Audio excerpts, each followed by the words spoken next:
Merci d'être là pour les 20 ans d'SOS Hépatite et pour notre forum. J'ai réfléchi, je voulais au départ écrire des choses importantes, etc. Et puis je me suis dit non, il n'y a pas de raison. La vérité, il n'y a que ce qui sort des tripes et c'est comme ça qu'on a la foi. Donc c'est une fête pour nous, ces 20 ans-là. Alors, on espérait pouvoir faire, quand on a réfléchi sur la date, on espérait pouvoir faire parler de l'hépatite énormément aujourd'hui. C'est un peu grillé, sauf si M. Fillon nous aide en annonçant qu'il a une hépatite C, mais ça, c'est pas gagné. À moins qu'il préfère attendre quelques jours pour annoncer qu'il est le VIH, peut-être. Voilà. À suivre.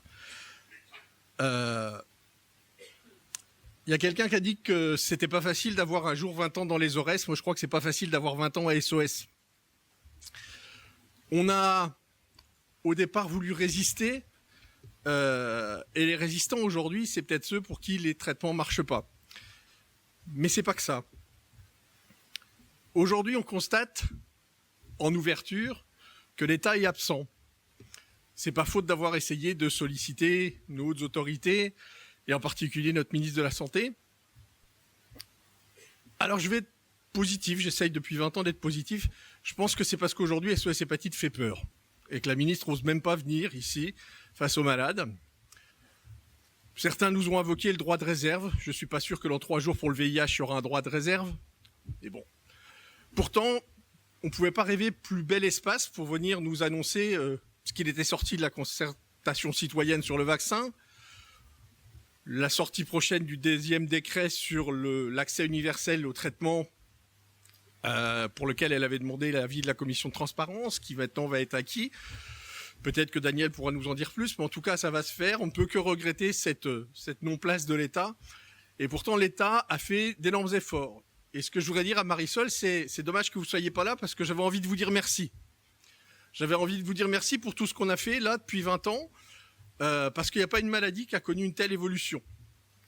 Le dépistage, la compréhension, l'accès aux soins, la simplification de l'accès aux soins, l'universalité de l'accès aux soins, et la guérison pour tous. 20 ans, on a fait ça. Eh ben, je pense que c'est un exemple. Alors, cet exemple, est-ce qu'il fallait s'arrêter là? C'est un vrai débat SOS Hépatite, parce qu'on était né dans cette dynamique de l'hépatite C, et on s'était dit un jour, je me souviens, quand tout le monde sera guéri, on n'aura plus rien à faire, on fermera la boutique. Et ça a été un vrai débat tout au long de l'année, et depuis 2-3 ans, c'est qu'est-ce qu'on fait? Et on a pris la décision de ne pas fermer la boutique et au contraire de l'ouvrir. Puisqu'on a décidé de s'appeler SOS Hépatite et maladie du foie depuis 3 ans maintenant. Et qu'on se dit que, objectivement, l'hépatite C doit être un modèle pour toutes les autres hépatopathies. Le foie est un organe silencieux, ok, on le sait tous, et pourtant on a réussi à le faire parler.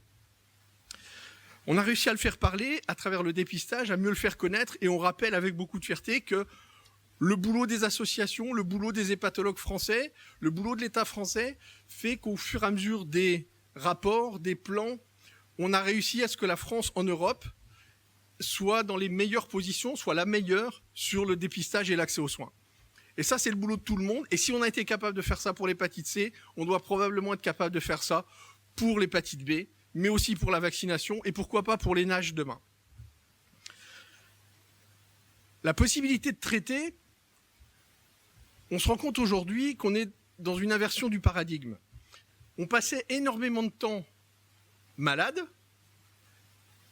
et quand le traitement arrivait, les gens étaient dans une parenthèse. Ils mettaient leur vie en suspension en parenthèse. Aujourd'hui, le traitement, il s'inverse complètement. Quand on entend dans les communications qu'on pourra bientôt, avec une seule injection en 28 jours, être guéri, on se dit, ben voilà, on a la sérologie positive à 9h le matin, la PCR à 14h, l'injection à 19h, et on vous dit au revoir, on fera un contrôle dans un mois pour vérifier que vous êtes guéri. C'est-à-dire qu'il n'y a plus de temps pour être malade. Il n'y a plus de temps pour la maladie chronique. Et ça, c'est un vrai débat de fond. C'est-à-dire qu'on va passer plus de temps aujourd'hui en guérison qu'en situation de malade. Ce qui est complètement inversé par rapport à ce qui se passait avant.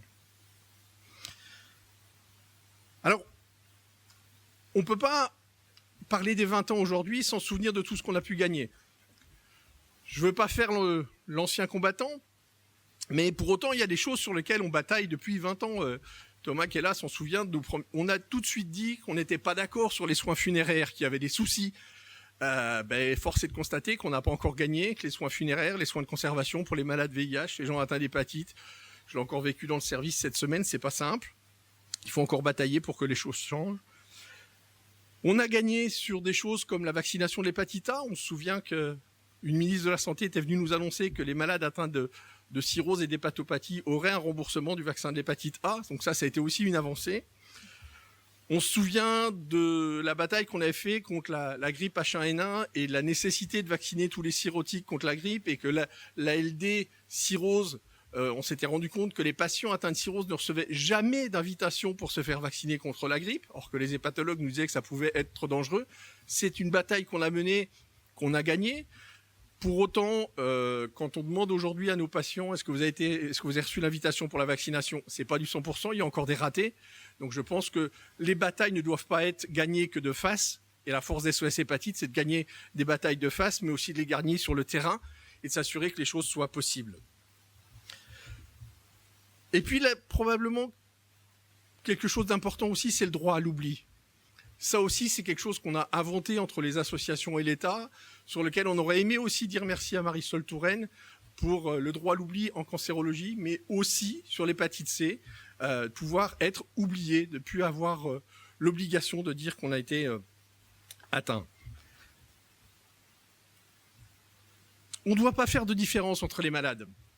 C'est ce qui nous a rassemblés historiquement en 96, quand on s'est retrouvés quelques infirmières des malades en disant on doit faire quelque chose.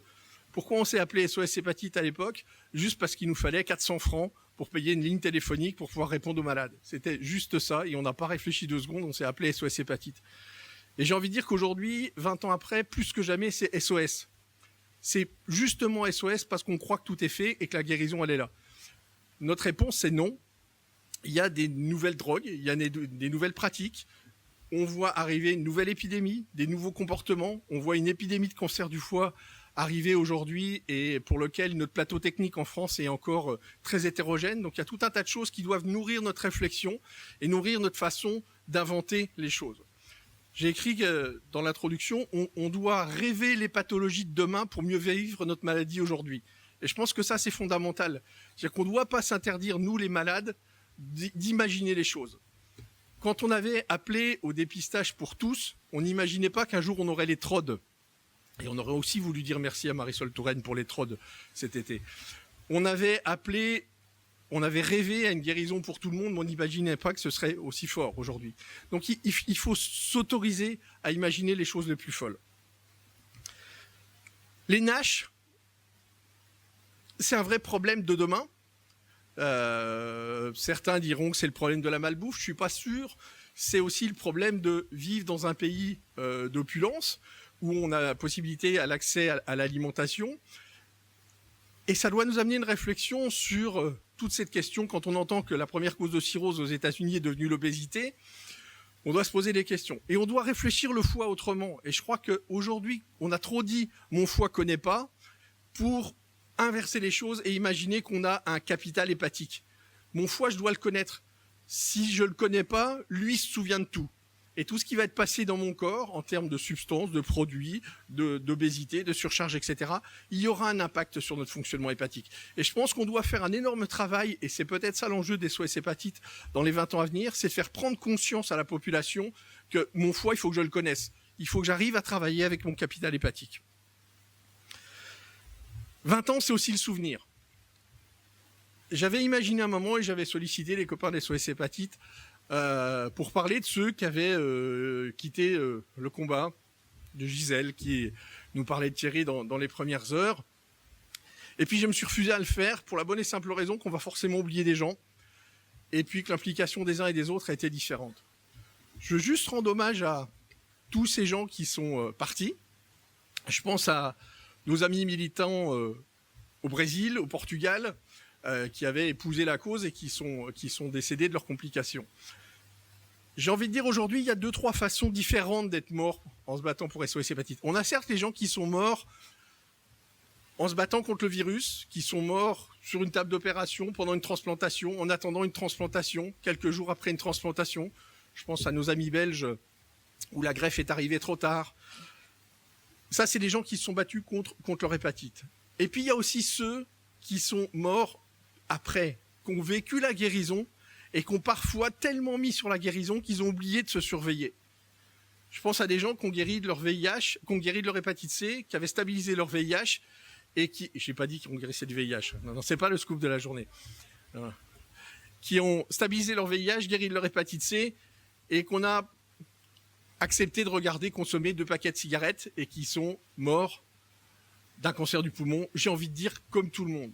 Et alors, ça peut être sympa, on peut se dire, on est enfin des gens comme tout le monde, on peut mourir d'un accident de voiture ou d'un cancer du poumon. Donc c'est pas forcément facile, et je pense que soit on redevient un citoyen comme tout le monde après son traitement de l'hépatite C, soit ou au contraire, on va avoir pris conscience de notre capital santé, et on va pouvoir réfléchir à notre poids, notre équilibre alimentaire, etc. Et ça, c'est un enjeu qu'on avait posé. Mais aujourd'hui, ça va aller tellement vite dans les traitements que est-ce qu'il y aura encore une place pour remettre en cause notre façon générale de vivre? Et puis, il y a ceux qui se battent aujourd'hui, qui sont en train de se battre contre la maladie. Je fais un coucou à Constance en lui disant de continuer. C'est pas facile. Même le coq est là. Super. C'est pas facile d'avoir cette possibilité d'ouvrir la réflexion. Et on doit, dès demain, continuer d'avoir ce que j'ai appelé, par défaut, une indignation hépatologique. On doit s'indigner, on ne doit pas être d'accord, on doit continuer de dire il y a des choses qui sont inacceptables, il va falloir qu'on cherche à faire mieux, il va falloir qu'on cherche à faire différemment. On n'a pas d'autre solution que d'inventer les choses. Et l'invention de la maladie, l'invention des demain, il faut toujours se rappeler que les grandes inventions, elles n'ont pas été faites que par les médecins, elles ont toujours été faites par la confrontation des idées et des actions entre les médecins et les malades. Je vous remercie.